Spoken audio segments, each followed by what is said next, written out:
Hey y'all, we're on week 26 of season 3 of the Andy Griffith Show. The episode title this week is Andy's English Valet. Barney.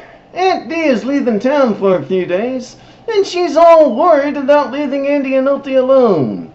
And then Andy sent out to take her to the dust, but before they can get far, some English guy comes riding up on a bicycle. He says he's on vacation, and he asks Andy for directions to Route 43. So Andy shows him on the net, and the guy rides off.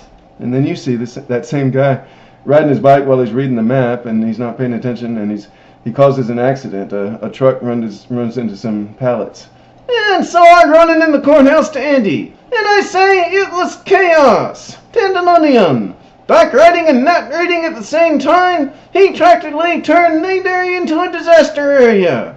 Caused Fletch Roberts here to run his truck into a pile of packing crates. I never seen such recklessness in all my life. What's the matter with you, anyway? And Andy finds out that his name is Malcolm Merriweather, and he tells him he's going to have to pay for the damage to Fletch's truck, $30 or $40. And Malcolm says he doesn't have it. And I say, oh, let's lock a nut. Come on, let's go. But Andy says he can work off the debt doing chores at his house. But right away, Malcolm breaks a bedroom window with a ladder. And he tells Andy when Andy comes home from lunch, and he's better at cooking and cleaning and such. And Andy says, okay, I guess that'll be all right. And then when Andy comes home from work, Malcolm has a formal supper set up for him and for Opie, and he has them both take baths and wear suits. And then I come over to see if Andy wants to go get a bottle of tot, and they invite me in for supper, but I feel kind of out of place in my casual clothes, so I leave. And the next morning, Malcolm wants to help Andy put on his pants, and he's decorated one of the breakfast eggs, and he brings Andy the morning paper and tells him the weather forecast, and then he brushes Andy's cap.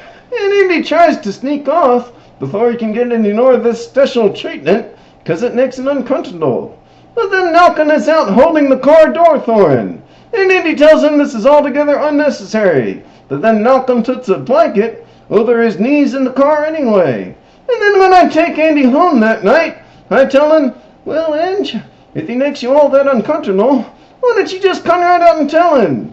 But then Andy, when he comes in, he overhears Malcolm telling Opie how happy it's made him to be able to take care of Opie and his daddy, and to find out that Americans are just as nice as British people. So Andy understands him a little better, and he decides not to say anything just yet. And then I come over, and I ask Andy whether he told him yet. And he takes me outside on the porch, and I say, well, I agree with you, Andy. Malcolm's just as nice as the guys you'd ever want to meet, but I still think you ought to come right out and tell him. Why don't you just tell him to forget the whole thing and to be on his way? And Andy says he'll try to figure out how and when. But Malcolm overhears you all say that through the open window. And the next morning, Andy and Opie find Malcolm gone, with just a note from him saying he had to leave on urgent business. And I come over and hear that he's gone, and Andy and I figure out that he heard us talking the night before. So Andy goes to look for him, and he finds him and tells him they need him. So Malcolm goes back, and he stays until Aunt Dee gets back. Thank you all for watching. We'll see you next week for episode 27.